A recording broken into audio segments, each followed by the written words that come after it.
यकीनन आप नूरपुर या इसी तरह के अच्छे ब्रांड से तो वाकिफ ही होंगे, जिसकी आप छोटी सी मक्खन की टिक्कियाँ भी खरीदते हैं तो बहुत ज़्यादा महंगी मिलती है। तो आज मैं आपको मलाई से परफेक्ट मक्खन बनाने और इसे साल भर के लिए स्टोर करने का बिल्कुल सही और आसान तरीका बताऊंगी, ताकि आप इसे पूरा साल आसानी इस्तेमाल कर सकें। तो वीडियो को बगैर स्किप किए आखिर तक ज़रूर देखिएगा। बिस्मिल्लाहिर्रहमानिर्रहीम। अस्सलाम वालेकुम फ्रेंड्स, उम्मीद है आप सब खैरियत से होंगे। मैं आप सबसे मुख्तलिफ तरीक़ों से देसी घी, चीज़ और मक्खन बनाने की वीडियोस पहले भी शेयर कर चुकी हूँ, जो कि मेरी वायरल वीडियोस में से है। और अक्सर मुझसे ये सवाल पूछा जाता है कि आपका घी, मक्खन वगैरह इतना येलो कलर का क्यों होता है। तो मैं आपको यहाँ एक बात क्लियर कर दूं कि मैं घर में या तो गाय का या फिर गाय और भैंस का मिक्स दूध इस्तेमाल करती हूँ, इसीलिए इसका कलर ऐसा येलो होता है। अगर आप सिर्फ भैंस का दूध इस्तेमाल करेंगे तो इसकी मलाई से जो मक्खन या घी बनेगा वो बिल्कुल वाइट यानी कि सफेद और ट्रांसपेरेंट सा बनेगा। मैं मलाई को पहले दिन से ही फ्रीजर में जमा करती हूँ ताकि मलाई खराब ना हो, जिसके नतीजे में मक्खन भी फ्रेश मिले और जो छाछ बनकर तैयार हो वो भी बिल्कुल ताज़ा और इस्तेमाल के काबिल हो। ये तकरीबन 3 से 4 किलो मलाई है, जिसे मैंने डीफ्रॉस्ट कर लिया है। मलाई आप अपने हिसाब से कम या ज़्यादा ले सकते हैं।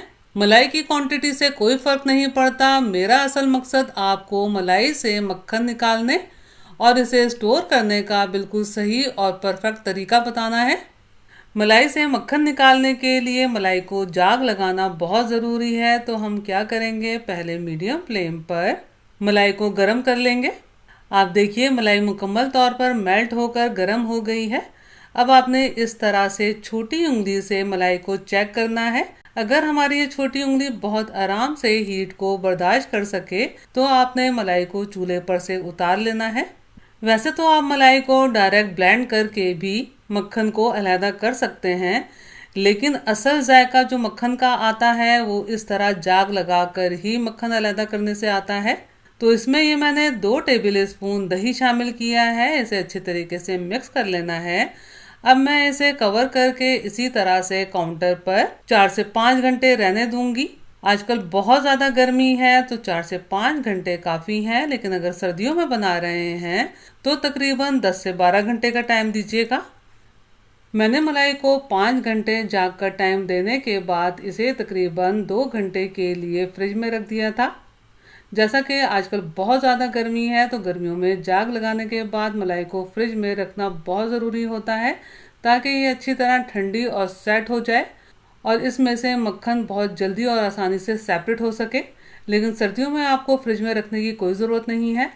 अब आपने क्या करना है, एक बड़ा सा बोल या फिर पैन लेना है और इसमें एक बड़ा सा स्ट्रेनर रखना है और फिर इस तरह से एक बड़ा पीस बर्फ़ का रखना है।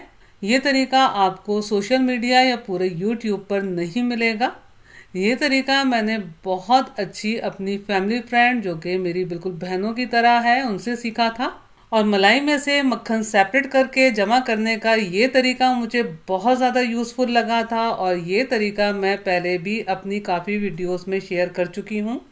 अब आपने ब्लेंडर जग लेना है और बिल्कुल चिल बर्फ़ वाला ठंडा पानी शामिल करना है और फिर जग की गुंजाइश के हिसाब से हम मलाई शामिल करेंगे।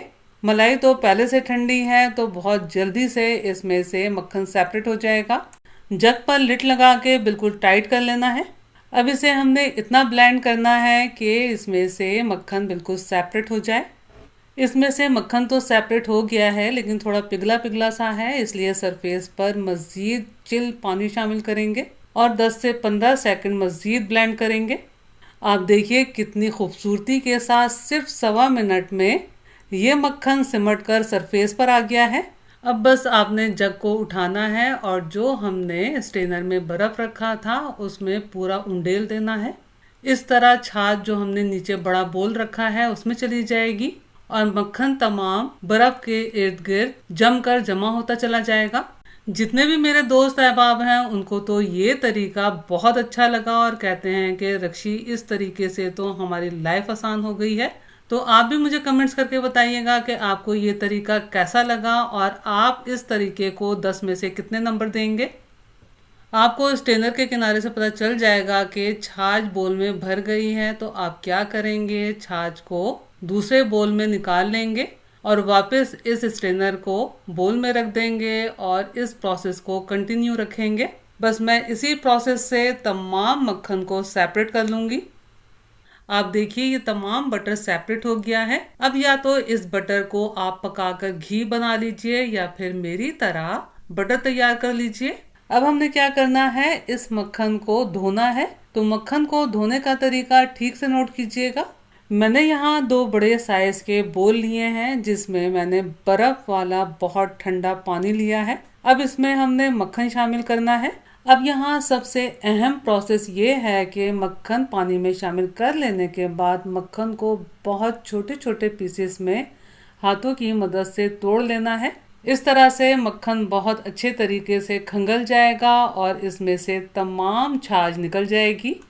अब ये जो मक्खन के छोटे छोटे क्रम्स या टुकड़े तैयार हुए हैं, इन्हें बस हल्के हाथ से उठाएं और ठंडे पानी के दूसरे बोल में ट्रांसफ़र कर दें। अब इन्हें हल्के हाथ से इस तरह खंगाल सा लेना है। ये जो क्रम्स हैं ये बहुत सख्त से हो गए हैं। अब आपने क्या करना है, इसका पेड़ा सा बनाना है और जितना हो सके सख्त हाथ से प्रेस करते हुए निचोड़ लेना है ताकि इसमें से तमाम पानी निकल जाए। ये बर्फ वाला पानी है और इसमें छोटे छोटे पीस बर्फ के भी मौजूद हैं। जब आप इस तरह पेड़े को निचोड़ेंगे, अगर दरमियान में बर्फ का टुकड़ा आ जाता है तो उसे ज़रूर सेपरेट कर लीजिएगा। बस तमाम मक्खन को सेम प्रोसेस से धो लेंगे। और ये जो हम बर्फ वाला पानी इस्तेमाल कर रहे हैं, अगर आपको लगे कि ये बहुत गदला सा हो गया है तो इस पानी को चेंज कर लीजिएगा। मेरे हिसाब से तो ये मेरे पास बाजार के मुकाबले में बिल्कुल मुफ्त ढेर सारा मक्खन बनकर तैयार हो गया है, जो कि मैं रोज़मर्रा के इस्तेमाल के अलावा बेकिंग में इस्तेमाल करूँगी। और ये मक्खन मैंने ख़ासकर बेकिंग के लिए ही तैयार किया है क्योंकि बाज़ार का मक्खन बहुत ज़्यादा महंगा पड़ता है। अगर आप खुला दूध इस्तेमाल करते हैं और मलाई जमा करते हैं तो आप भी घर में किसी भी केमिकल से पाक बहुत मज़ेदार और बिल्कुल परफेक्ट मुफ्त का मक्खन तैयार कर सकते हैं। अब ये मक्खन आप इस तरह से किसी कंटेनर में दबा दबा कर फिल कर सकते हैं और जब आप मक्खन प्रेस करके फिल करें तो अगर इस तरह से सरफेस में हल्का हल्का सा पानी आता है तो फिर आप इसे एक कटोरी में निकालते चले जाइएगा। वैसे तो मैंने इसे बहुत अच्छे तरीके से प्रेस कर लिया है, इसमें पानी की मिकदार बिल्कुल ना होने के बराबर है। आप बटर को इस तरह किसी ट्रे वगैरह में भी फैलाकर फ्रीजर में जमने के लिए रख सकते हैं और फिर छोटे छोटे बार्स बनाकर बटर पेपर में पैक करके फ्रीजर में स्टोर कर सकते हैं। अगर आप इसे फ्रीज करते हैं तो पूरा साल आराम से इस्तेमाल कर सकते हैं।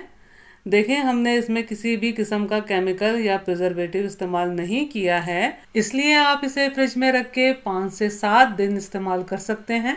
आपने क्या करना है, इसे फ्रीज़र में ही स्टोर करना है और हस्बे ज़रूरत आपने बटर निकाल कर किसी कंटेनर में फ्रिज में रखना है और तकरीबन 5 से 7 दिन में इस्तेमाल करके ख़त्म कर लेना है। तो बस आप अपने घर के इस्तेमाल के हिसाब से बार का साइज़ बनाकर फ्रीज़र में स्टोर कीजिए। तो आपने मेरे तरीके से ये बटर ज़रूर बनाना है। आप यकीन जानिए बहुत अच्छा बटर बनकर तैयार होता है और मुझे कमेंट्स करके बताना है कि आपको ये बटर बनाने का तरीका कैसा लगा। अगर आपको मेरा काम थोड़ा सा भी पसंद आया हो तो मेरी वीडियो को लाइक कीजिए, अपने दोस्त अहबाब में शेयर कीजिए, चैनल को सब्सक्राइब करना और बेल बटन को क्लिक करना बिल्कुल भी मत भूलिएगा। अल्लाह हम सब का दस्तरख्वान हलाल रिस्क से वसी तर फरमाए, आमीन। मुझे और मेरी फैमिली को भी अपनी दुआओं में याद रखिएगा। अपना और अपनी फैमिली का बहुत ख्याल रखिएगा। अगली रेसिपी की वीडियो तक के लिए अल्लाह हाफिज़।